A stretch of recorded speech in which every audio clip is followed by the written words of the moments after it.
All right, so this is my integration assignment, and I just wanted to be noted that my camera is in the middle, but my camera booth is open on the left side, so I'm going to be peeking left most of the time.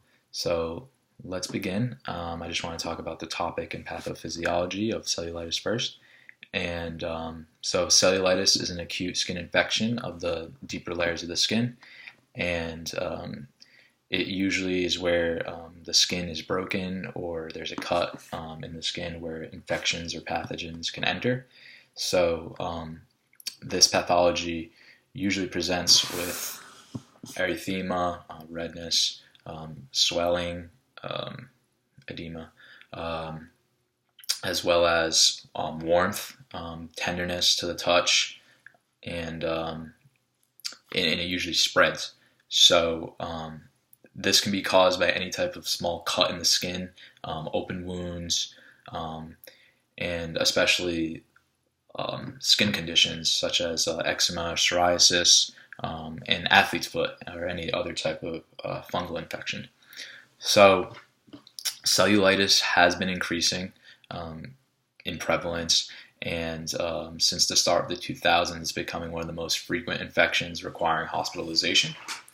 And true cellulitis is almost always unilateral, as well as happens on the legs. So one of the most common risk factors for cellulitis is edema, and that gives a place for the bacteria to facilitate growth, a good environment for them. And after researching, and I found an article that said, a peer review, that said that patients that did acquire cellulitis through an open wound, half of them happened to be from athlete's foot or those fungal infections. So, and how common is athlete's foot? So, in terms of diagnosis, the cultures and lab tests that you do get back are usually unremarkable, so they don't really tell anything. And the cases of cellulitis that are diagnosed are usually off of history and the physical examination, so experience of the physician. So some of the most common lab tests that we do get back that are positive are elevated white blood cell counts, ESR, and C-reactive protein, but those aren't specific to cellulitis. There's plenty of pathologies with that same type of presentation.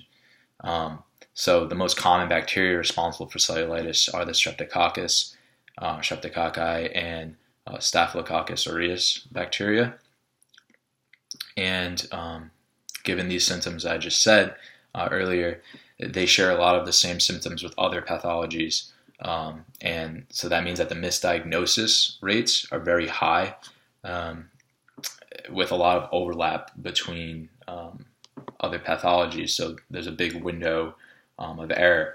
So some of the pathologies that they are mistaken for commonly are stasis dermatitis, which usually presents, the slight distinguish is that stasis dermatitis is bilateral most of the time, as well as DVT presents like DVT, but as we know, DVT, we have a gold standard to diagnose it in the Doppler ultrasound or the D-dimer tests, and then as well as Lyme's disease from a tick bite, which usually presents with a bullseye rash, but that's only most of the time. So some of them do present like cellulitis, which is a uniform red rash. But that's why it's very hard to actually get the diagnosis right on cellulitis. So I'll get into the patient description. So this is actually my cousin from Portugal a couple years ago, came over, and he was on a work visa, and he got this. So the patient is a 25-year-old male with an admission to the hospital for cellulitis on his left lateral upper thigh. Symptoms include fever, redness, swelling, pain to the touch, warm over the infected area, and nausea and fatigue. So the patient stated that he first noticed the symptoms about a week ago, and then since then it's grown exponentially. And he admitted himself to the hospital when he first started to, when he woke up with that fever. So the supero-inferior diameter of the area is 25 centimeters long, and the patient is receiving the antibiotic cefazolin, 1 grams by IV every 8 hours, and as well as taking Motrin twice a day. So his past medical history does include smoking, 1 pack per day for 5 years, and the patient is Portuguese. He's a Portuguese citizen on a work visa, but smoking is actually very popular in Europe for young people like this. So you're probably in the minority if you aren't smoking. Where in difference to here, smoking is not popular. But the patient is a full-time landscaper and has no insurance. So he lives in a house with his cousin's family, my family, who are all willing to help him. And he is weight bearing as tolerated on his left leg, and had been bedridden for those 2 days receiving the antibiotic treatment. And the doctor's orders for PT are to decrease swelling and get the patient out of bed. So some of his vitals that we're taking, his heart rate is 98 beats per minute, slightly on the higher spectrum. Normal value is 60 to 100, and his blood pressure is 110/72, which is a little bit low, but you can see the compensation probably from heart rate high heart rate to compensate for the low blood pressure. And his respiratory rate is 16, which is fine. 12 to 20 is normal. And temperature is actually elevated. It's 100.3 degrees Fahrenheit, which is, we expect that because he's fighting an infection right now. So he does have the fever. And his pulse ox is 98%. Don't know how true that would be, considering he is a smoker. So I'm just taking note of that. Lab tests, those 3 things that I talked about that would be positive, that came back elevated. His white blood cell count, 12,200, which is a little bit elevated over the 10,000 mark. And his ESR, erythrocyte sedimentation rate, is 32. So for a male, it's 0 to 17. So, and as well as the C-reactive protein, 9.5, which normal values are less than 3. So the 2 of those things are indicative of inflammation going on. So I put together an ICF model, just summarizing everything that I just said. So health condition, cellulitis, body structure and function is basically all those vitals and lab tests that I said. And he does have that left lower extremity swollen, red, warm, tender. Participation, he's a landscaper. He also said in the history that he does play soccer for a summer team. And he's from the islands of the Azores, which belong to Portugal, but it's in the mid-Atlantic, so they're always at the ocean in the summertime, and right now he can't go swimming. So some activities would be when we do get him up to walk, he'd be practicing gait with an IV pole in his right hand, and then bed mobility, no side lying on that left side. So personal factors, he's Caucasian, European, doesn't speak English, like I said. 25-year-old male, his education was high school, and he does smoke that 1 pack per day for 5 years. And environmental factors, he's motivated to get better and return to work, lives with us, no steps or stairs to get into the house, but there are steps and stairs inside the house. There's 14 to get up to the 2nd floor where the bedroom is. So that's going to be something to emphasize in treatment. So clinical considerations, move on to that. So some red flags, the biggest one that comes to mind is this infection spreading? Is it not getting better? Because if the infection starts growing up towards other body parts or lower, if it starts skipping a joint, that's a medical emergency. So is it getting larger? Is it causing an increase in symptoms? Even after the antibiotic treatment, that's just not a normal response. So that raises some questions. Are the antibiotics not working? Is it something like MRSA or VRE, where they become resistant to these types of drugs, or like it's a more complex infection, or just do we have the wrong diagnosis, since cellulitis is misdiagnosed a lot? So if so, we defer PT and we call the doctor, because that is a medical emergency. So precautions wise, biggest thing that comes to mind is positioning. So like I said, no sideline on that left side. It could be an increase for bed sores, as well as is he hemodynamically stable when we have him for PT. So monitoring his vital signs, and like I said, the pulse ox reading may be skewed. We're not really going to trust that. So we are going to observe his signs and symptoms when we are exercising him or working with him in PT. And then keeping him hydrated and nutrition.